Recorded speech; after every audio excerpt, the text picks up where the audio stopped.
Welcome to the channel.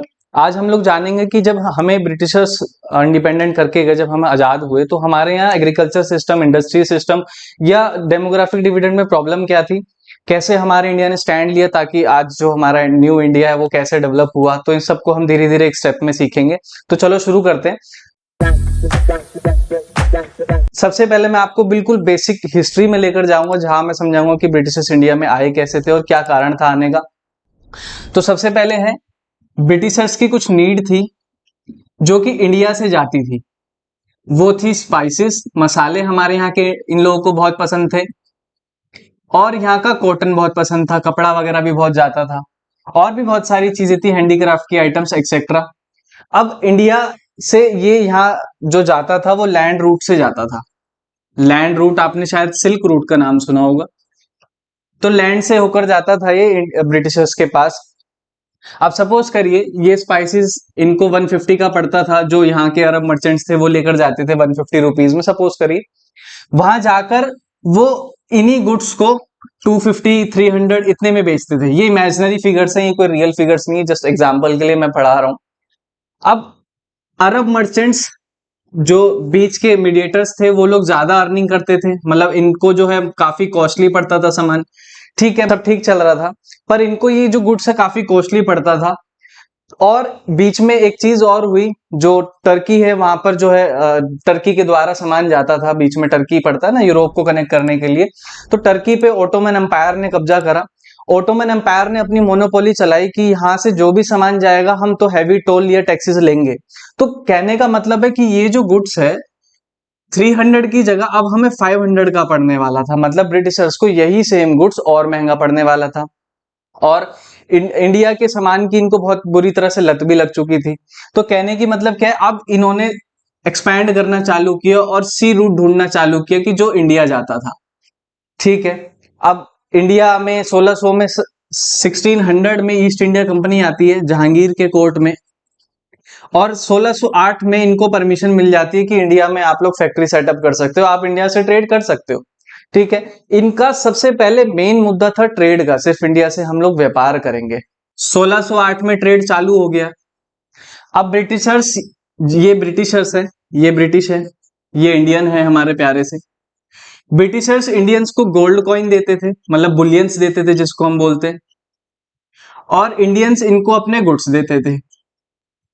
अब आप मुझे ये बताइए, इंडिया के जो हर एक व्यक्ति है उनकी ब्रिटेन से तो कोई नीड थी नहीं, सिर्फ ये यूनिलेटरल ट्रेड था।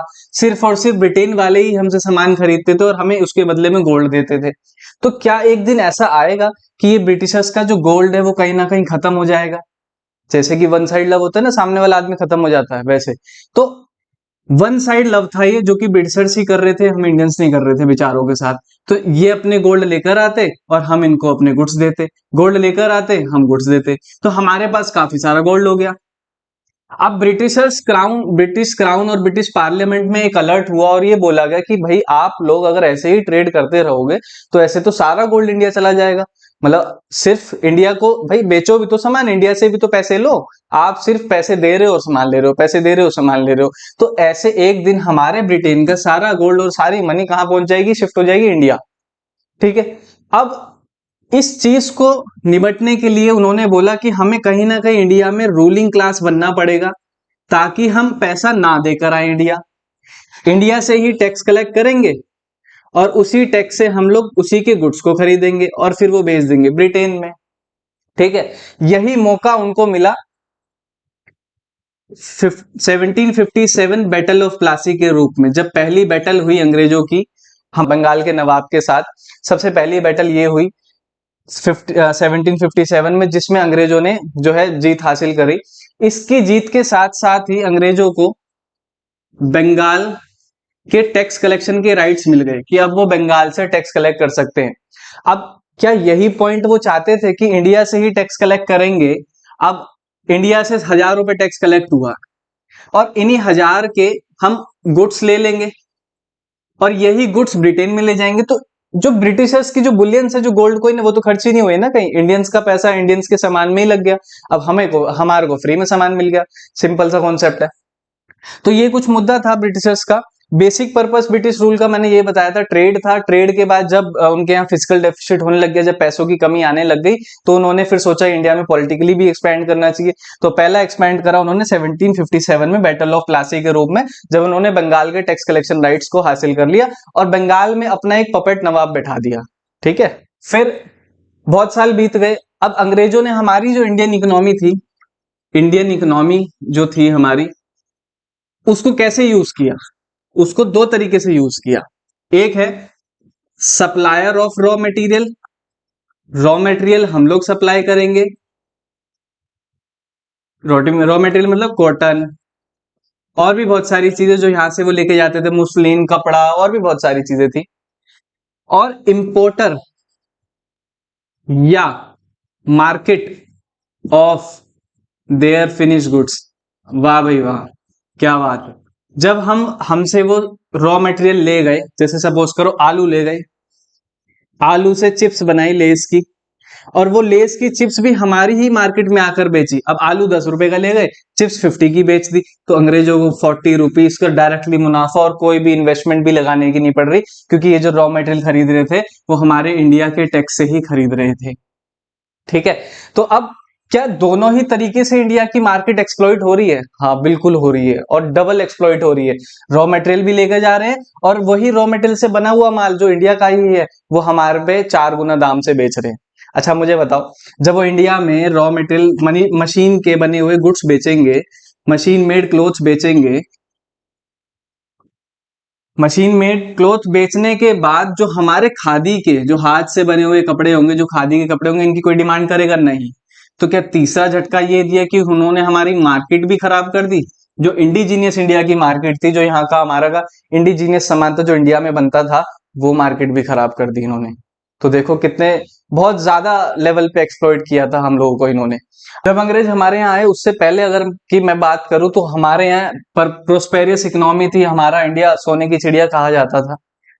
पूरा वर्ल्ड में लगभग अधिकतर कंट्रीज इंडिया की खोज कर रही थी कि एक बार इंडिया दिखा दे कोई मेरे को। ठीक है, तो इंडिया की इकोनॉमी बहुत ज्यादा प्रोस्पेरस थी, तो सोने की चिड़िया थी हमारा इंडिया। पहला पॉइंट यहां से समझ आता है।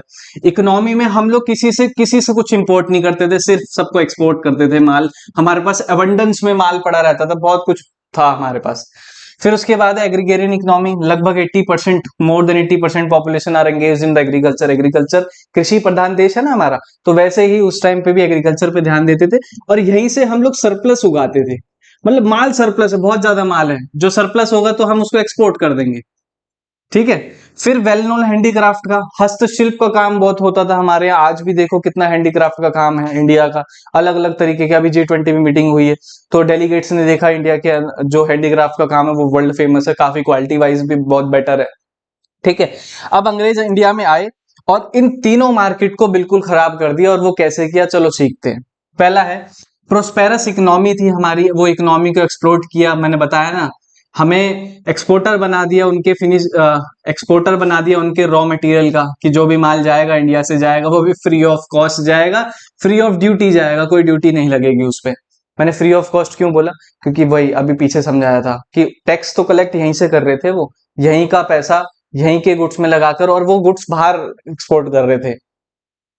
और importer of their importer of their finish goods, जो उनका मशीन के मेड गुड्स थे, जो मशीन के बने हुए गुड्स के, उसको भी हमारी इंडियन मार्केट में ही सप्लाई कर रहे थे, वो भी टैक्स फ्री। मतलब जो कॉम्पिटिटर होगा वो तो वैसे ही मर जाएगा, क्योंकि उनके गुड्स पे टैक्स ज्यादा लग रहा है और ब्रिटिश गुड्स पे टैक्स कम लग रहा है, तो ऑटोमेटिकली ये चीपर हो जाएंगे as compared to indigenous Indian goods. ठीक है, तो पहली तो इकोनॉमी ऐसे तबाह हो गई हमारी। अब आते हैं एग्रीगेरियन इकोनॉमी। अपना इंडिया उस टाइम पे, अगर मैं बात करूं, सब्सिस्टेंस इकोनॉमी को डील करता था। मतलब सब्सिस्टेंस माल उगाता था, मतलब जितनी नीड है मतलब उतना ही यूज कर लिया हमने। पर जब ब्रिटिशर्स हमारे इंडिया में आए, तो इन्होंने इन्होंने कैश क्रॉप्स पे ज्यादा जोर दिया। अभी कैश क्रॉप्स उगाने में जमीन की फर्टिलिटी भी काफी लूज होती है। रबड़, कॉटन, कोकोआ, टी, ये सब चीजें उगवाई हमसे, क्योंकि मार्केट में इमीडिएटली बिक जाए। तो इन्होंने अपने तरीके से हमारे एग्रीकल्चर को एक्सप्लॉइट किया, हमसे ओपीएम उगवाया, हमसे इंडिगो, ये सब चीजें उगवाई, जो कि कहीं ना कहीं हमारी जमीन को भी इनफर्टाइल बना रही थी, खराब बना रही थी। फिर उसके बाद है हैंडीक्राफ्ट। हमारे यहाँ का वेल नोन था, मैंने बताया था ना। हैंडीक्राफ्ट इंडस्ट्री को इन्होंने कैसे तबाह किया, इन्होंने अपने मशीन मेड गुड्स इंडिया में लेकर आए और इन हैंडीक्राफ्ट वर्कर्स पे अब हैंडीक्राफ्ट वर्कर सामान किसको बेचते थे, अगर मैं बात करूं रूलर्स को, जो रूलर्स हुआ करते थे, जो प्रिंस हुआ करते थे। अब जब ब्रिटिशर्स आए तो ये रूलर्स और प्रिंस तो खत्म हो गए, क्योंकि ब्रिटिशर से लड़कर सारे खत्म हो गए, तो ये भी खत्म हो गए। अब ये सामान किनको बेचे, किसी को नहीं बेच सकते, तो इनका भी काम खत्म हो गया और ये कहाँ जाकर सीधा अपने विलेज चले गए।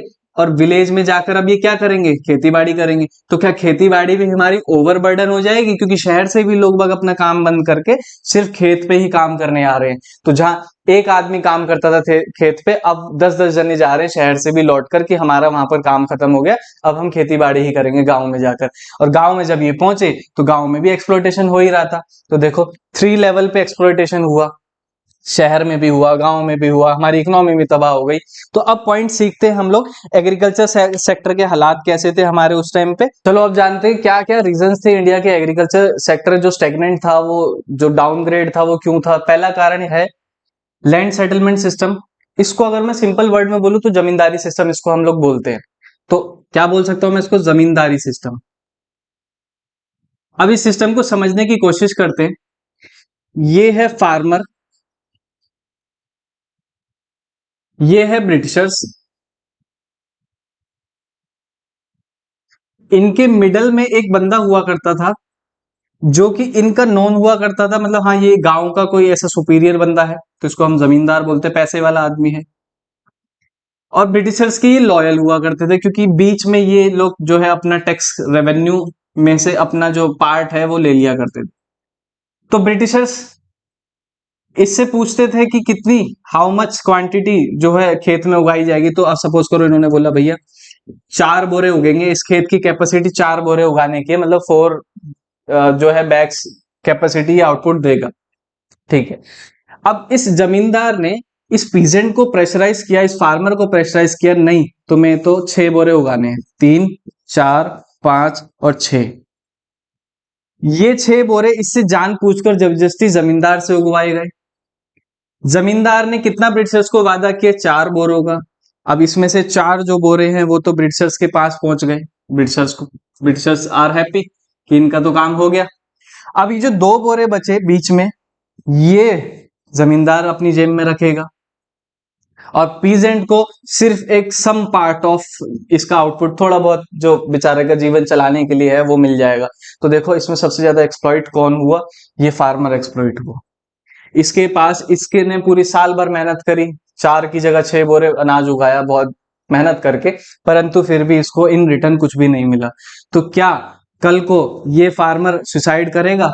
बिल्कुल करेगा, क्योंकि इस पे बर्डन इतना हो जाएगा। अपनी कमाई के लिए, अपने जीवन व्यापन के लिए कर्जा लेकर जाकर के मार्केट से, और उस कर्जे को नहीं चुका पाया तो उसके लिए एक और कर्जा लेगा। तो क्या ये एक डेब्ट ट्रैप में फंस जाएगा, डेब्ट ट्रैप, एक जाल में फंस जाएगा जो कि कभी ये चुका नहीं पाएगा। ठीक है। सेकंड रीजन क्या था, ठीक है, लैंड सेटलमेंट सिस्टम से तो हमारा एग्रीकल्चर सिस्टम खराब हुआ, क्योंकि ज्यादा ओवरबर्डन करा गया। ओवरबर्डन मतलब ज्यादा टैक्स रेवेन्यू कलेक्ट करने के लिए लैंड के ऊपर बर्डन डाला गया कि ज्यादा इस पे जो है आउटपुट निकले, और जब लैंड के ऊपर बर्डन डाला जाएगा तो लैंड खराब हो गई, इनफर्टाइल हो जाएगा। फिर उसके बाद देखते हैं सेकेंड रीजन है कॉमर्शलाइजेशन ऑफ क्रॉप। पहले हम लोग फूड क्रॉप्स पे ज्यादा जोर करते थे, फूड क्रॉप्स उगाते थे अपने खेत पे ब्रिटिश के आने से पहले। पर ब्रिटिशर्स जैसे आए उन्होंने हमें शिफ्ट करा जान पूछ के फूड क्रॉप से कैश क्रॉप की तरफ, मतलब टी, रबड़, जूट एक्सेट्रा, ये सारी चीजों पे फोकस किया, क्योंकि ब्रिटिशर्स को अपनी जो कॉलोनियल कंट्रीज हैं उसमें ये सब बेचना रहता था। तो जब ब्रिटिशर्स हमसे ये उगवाएंगे तो फूड क्रॉप्स की क्या कमी हो जाएगी हमारे यहाँ देश के अंदर। जब देश में फूड की कमी हो जाएगी तो क्या भूख से ज्यादा, हंगर से काफी लोग मरेंगे। तो ऐसा ही एक कॉन्सेप्ट था जब विलियम बेंटिक इंडिया में आया था, तो उन्होंने देखा था कि बंगाल में जितने भी लोग हैं काफी लोग भूख के मारे मर गए हैं, क्योंकि उनको खाना टाइम से मिला, क्योंकि शॉर्टेज है फूड क्रॉप्स के अंदर। तो क्या उन्होंने हमारा कॉमर्शलाइजेशन ऑफ एग्रीकल्चर करके हमारे यहाँ शॉर्टेज पैदा कर दी। जो ब्रिटिश के आने से पहले हम लोग सरप्लस गुड्स को उगाते थे, खाने पीने की चीजें हमारे पास सरप्लस रहती थी, और आज के टाइम पर हमारे यहाँ उस चीज की शॉर्टेज हो गई है, क्योंकि मैक्सिमम लैंड पर तो कैश क्रॉप उगाई जा रही है। तो जब कैश क्रॉप ज्यादा उगाएंगे तो फूड क्रॉप कैसे उगाएंगे हम, तो फूड की हमारे यहाँ कमी हो गई, जिसकी थर्ड रीजन है लो लेवल ऑफ इन्वेस्टमेंट। हमारे यहाँ ब्रिटिशर्स ने लो लेवल ऑफ इन्वेस्टमेंट, अरे हमारे यहाँ ब्रिटिशर्स ने इन्वेस्ट लैंड पर कभी किया ही नहीं। कैसे, मैं बताता हूँ अब आपको। याद है वो बीच में जमींदार, ये फार्मर और ये Britishers. Land revenue settlement system में एक पॉलिसी बनाई गई थी जिसमें बोला गया था कि जमींदार हमें एक फिक्स अमाउंट देगा। सपोज करो 30 रुपीज, कोई भी एक अमाउंट है, फिक्स्ड है। अब इस किसान से सपोज करो उगवाए, मतलब 50 रुपए की प्रोडक्शन करी गई, 30 रुपए इसको देने हैं, तो इस पे 20 रुपए एक्सेस बच गए। सपोज करो इसका कट 15 रुपए है, तो 5 रुपए अब भी एक्सेस है। मतलब ये जो 5 रुपए ये दोबारा इन्वेस्ट करने लैंड पे, उसकी फर्टिलिटी पे, उस पे, मतलब जो भी चीजें लैंड पर लगेंगी लैंड को उपजाऊ बनाने के लिए, परंतु ये 5 रुपए भी जमींदारों द्वारा भी ले लिए गए। तो पूरा जो एक्सेस अमाउंट था ब्रिटिशर्स के द्वारा एक्सप्लॉइट कर लिया गया, जमींदारों के द्वारा एक्सप्लॉइट कर लिया गया, पर लैंड पर कभी ध्यान ही नहीं दिया गया। तो जब लैंड पे ध्यान नहीं देंगे तो लॉन्ग टर्म में लैंड तो इनफर्टाइल हो जाएगा, लैंड की प्रोडक्टिविटी काफी कम हो जाएगी। अगला टॉपिक है low level of productivity. Productivity low होने के कारण क्या हो सकते हैं, लैक ऑफ इरिगेशन फैसिलिटी। जब इरिगेशन फैसिलिटी, पानी हम नहीं डाल पाए अच्छे से खेतों में, तो क्या फर्टिलिटी जो प्रोडक्टिविटी होगी, नहीं होगी। तो पहला कारण ये है, अंग्रेजों ने कभी इरिगेशन फैसिलिटीज पे ध्यान ही नहीं दिया। अगला टॉपिक है, अगला है lack of use of technology. Use of technology, Britishers ने कभी भी मतलब बढ़िया टेक्नोलॉजी का इस्तेमाल नहीं किया। हमारे यहाँ टूल्स वगैरह जो ट्रेडिशनल चलता आता था, प्लो वगैरह करना, बैल वगैरह से करना, ये सब चीजें ही चलती आ रही थी। तो मतलब जो टेक्नोलॉजी है उसका भी लेवल लो था। तो जब ये दोनों चीजें लो हैं तो प्रोडक्टिविटी लो होगी, और ये लो प्रोडक्टिविटी होने के कारण पर किसान पे तो बर्डन है हाई टैक्स का। तो क्या किसान बेचारा बीच में दोनों तरफ फंस रहा है, यहाँ पर प्रोडक्टिविटी नहीं हो रही। जिस साल प्रोडक्शन नहीं होगी उस साल ये जो किसान है वो क्या देगा, और टैक्स नहीं दे पाया तो इसकी जमीन जो लैंड है और जो जमीन है वो अंग्रेजों द्वारा कॉन्फिस्केट कर ली जाएगी, हड़प ली जाएगी। तो ये अपनी लैंड से भी हाथ धो बैठेगा। तो एक किसान के ऊपर कितना बर्डन था उस टाइम पे, ये सोचिए आप लोग। ठीक है, आज हम लोगों ने एग्रीकल्चर सेक्टर की सारी डिटेल्स, जो माइन्यूट डिटेल्स थी, उनको कवर करा है। नेक्स्ट वीडियो में हम लोग इंडस्ट्रियल सेक्टर को देखेंगे। चलो फिर मिलते हैं अगली वीडियो में। Tata bye bye, take care, see you soon, like and share the video.